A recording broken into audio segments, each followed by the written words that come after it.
Hey guys, what's up? We are back again with another video. Today we are doing one of my favorite videos to do this year. It is the Bears versus the Packers football. NFL football is back. I'm so excited to do this. Make sure you hit that subscribe button down below. Also, make sure you check out Anthony at Sorgy Stories and American Football Network. Those are my Packer friends and the Packer counterparts here. I'm a Bears fan if you don't know that. Make sure you check out both of those channels. There will be a live stream, I think, on Anthony's channel, Sorgy Stories, for this game. I may join it if I'm able to. So make sure you go ahead. Also check out that channel. Link will be in the description.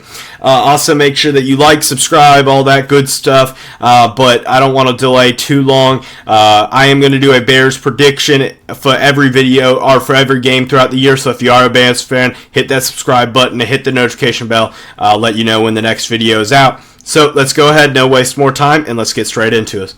This is the 207th meeting between these two teams. The Packers lead the series record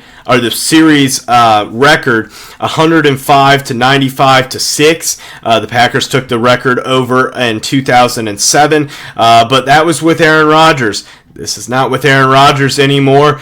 You now have a new quarterback in town, and that's Jordan Love. Jordan Love ain't the same thing. Bears have a new sheriff in town, and that's Justin Fields, and Justin Fields is a lot better. So when we talk about this game, it comes down to one key position alone, in my opinion. That's quarterback.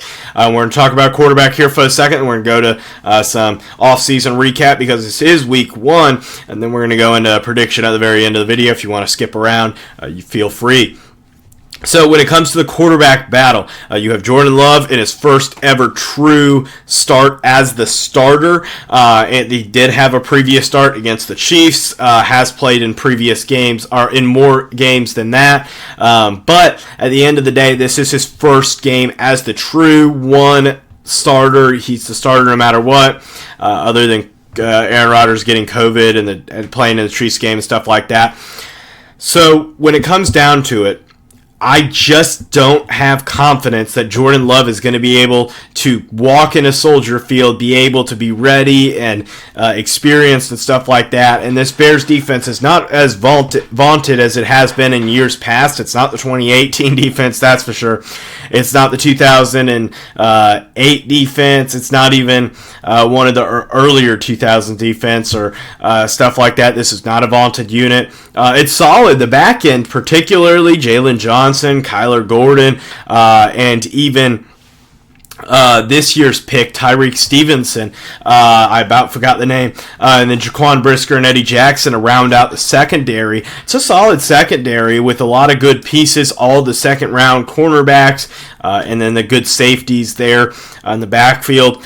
You just got a good unit, and I just don't see Jordan Love being able to kind of get around these safeties or around these cornerbacks and defensive backs generally, because the wide receiver core for the Packers, it's just not that good. It's just simply not that good. And when you look at the tight end position, particularly, the Packers lost both their 1 and 2 tight ends to the Bears, and Robert Tonyan and Mercedes Lewis. So they brought in a bunch of new rookies in Tucker Kraft, Luke Musgrave. Kraft is much more the blocker, Musgrave much more the wide receiver, and there's issues there. They're really slow to develop, as Bears fans know this very well. Cole Kmet, it took him multiple years in order to get to where he's at, and now where he's at is probably a top 10 tight end in the league, but it took him 3 years to get there, even after being at a prestigious school like Notre Dame and succeeding. You definitely have some issues there. Then you have I think that, and then you look at the defensive end for the Bears, and you look at the linebacker core of T.J. Edwards and Trayvon Edmonds, and even Jack Sanborn. The linebacking core is very good at covering tight ends, especially Edmonds.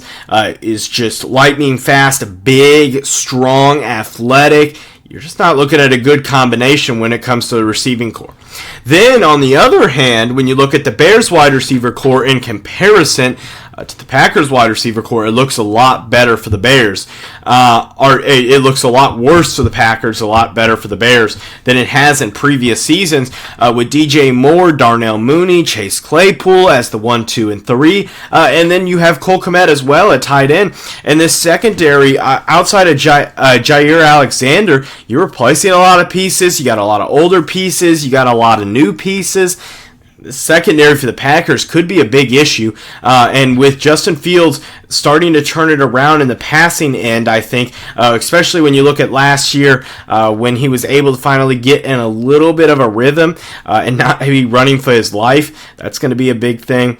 But I think when it comes down to it, when it comes down to the quarterbacks, the Bears have a big advantage at quarterback, and for the first time, probably 3 decades, the Bears have the advantage at quarterback in a matchup where Aaron Rodgers and Brett Favre have previously been the much better quarterbacks at that position, other than Jake Cutler maybe playing a little bit better of a game every once in a while. Then you have... Now we need to look at the offensive line, defensive line's got to look at the trenches. And in the trenches, offensive line-wise, the Bears got better. Tevin Jenkins is going to be out for this game. He's on the IL, or on the IR, I guess is what NFL uses. IL for baseball, IR for NFL. Tevin Jenkins, he's going to be out for the first 4 games at a minimum, and I think that definitely hurts the Bears. But the offensive line is still much more improved. Braxton Jones heading in his second year as left tackle. Darnell Wright, the first-round draft pick, should be solid at right. Then at the guard spot, you have Nate Davis, the free agent acquisition. And then I don't know who's going to play left guard for the Bears. I don't know whether you move Cody Whitehair over to left guard and put Lucas Patrick or Doug Kramer at center, or whether you leave Whitehair there and put in a Jatarian Carter or stuff like that. I don't really know what's going to happen with that position. Packers offensive line, it's really old, it's aging, it's not as good as it used to be. There are definitely issues when you look at it.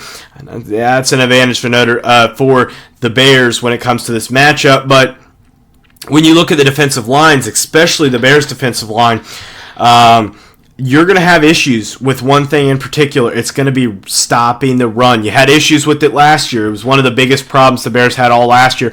And yeah, you kind of did address it with Gervon Dexter and Zach Pickens in the draft, but the problem is that Pickens is much more of a pass rush specialist, and Gervon Dexter has a lot to work on still.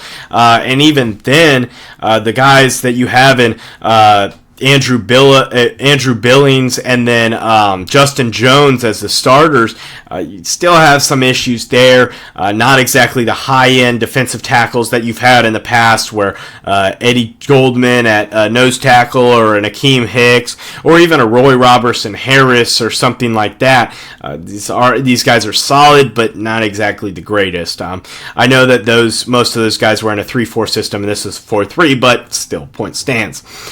Then now you need to look at Now we need to look at some off-season pickups a little bit that I have not already said. Pretty much said them all. For the Bears, you do have DJ Moore at that wide receiver position, the big pickup on offense. Tremaine Edmonds on defense. Those are the free agency trade acquisitions. Darnell Wright, the big draft acquisition. But then when you're looking at this Packers team, you look at a team that lost a lot. Their wide receivers, particularly when it comes to Christian Watson and Romeo Doubs, they're probably going to play 1A, 1B, not really one separating from the other. Watson definitely has more potential, especially deep ball wise. Doubs is going to be more of that kind of safety blanket down low and being able to help out there. So that could be a possibility that Doubs gets a few more catches than a Christian Watson, then a Jaden Reed or something like that. So that is important to look at. So now let's go into the game prediction portion of this video. And it really comes down to this. At the end of the day, who is the better quarterback? That would be the Bears. Who is the better wide receiver core? That would be the Bears. Who has the better defense?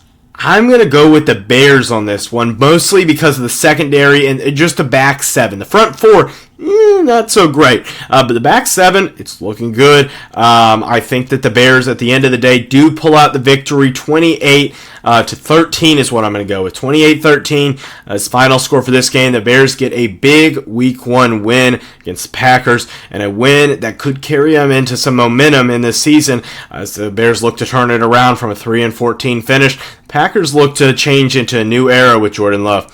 So hit the 2 videos down below. Will be a playlist of all of my Chicago Bears videos, even though this will be the only one. If you're watching this somehow after the Bears next week and I put out another video, there you go. Hit the subscribe button up here, and as always, have a great day. Bye, guys.